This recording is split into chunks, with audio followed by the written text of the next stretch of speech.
Good evening. I will be representing the negative for online voting by the year 2024. The affirmative raised the harm that more deaths are caused because of people going to the polls. So, in response, the other options are also being able to mail in your ballot, effectively reducing people being on the road or not being able to get to polling places. The affirmative also said that people don't vote because how they have to vote is so archaic. And so leading to politicians only representing a certain amount of our population or our citizens, when in fact that is has been disproven by in 2020. We saw record numbers coming out to vote to make sure that the representation that they wanted would be put in office.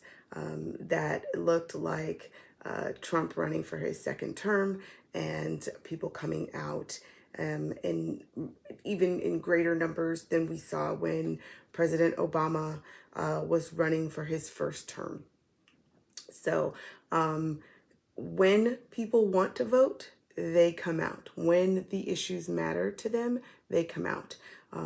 We, in 2016, voters didn't vote because of the quality of the politicians. They felt that the choices were evil and a greater evil. So you didn't see people caring as much. In addition, we saw the opposition or the affirmative says that if we have online voting, we will also, one of the byproducts would be reducing emissions and helping with slow down the effects of global warming. We saw in 2020, again, buses and community members, or churches organizing van pickups for different people that wouldn't be able to make it to their polling place, which might have been far away, or they didn't have transportation. Whatever the issue was, we saw groups of individuals and the city offering free transportation to and from polling places.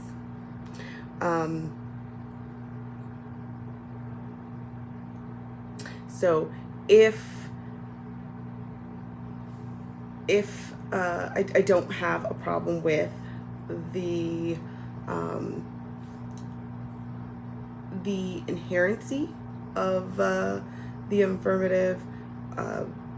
There are politicians that are older, and that would be a stretch to get them on board for that.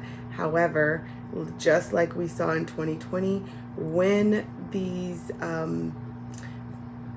the people want to see change, they come out in numbers that we haven't seen in years.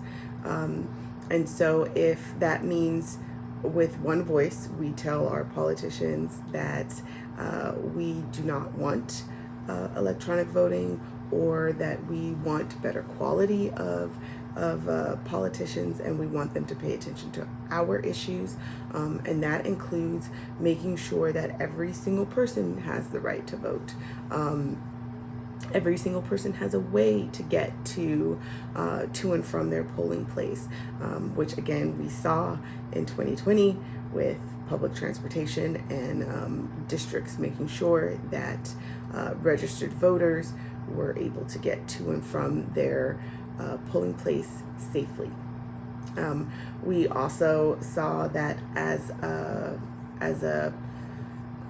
in a response to COVID-19, we have implemented sanitation procedures for both the polling workers and the voters to ensure their safety. And now that there is a vaccine, that even decreases the probability of contracting or dying from COVID-19. The plan for implementing online voting would cost an astronomical amount for taxpayers, because now we would have to pay these security systems and these security companies to create software to ensure that our vote was our vote and that our vote was secure and would be counted. So I believe that the cost would outweigh the benefit here. So in effect, we will not be solving any of the harms raised by the affirmative, because we have the option of mail-in ballots. We have people that want to vote and register to vote because of the quality of politicians and because of the unrest that we saw, came out in record numbers to do that, to do their American and civil duty to vote. And I will end my speech there.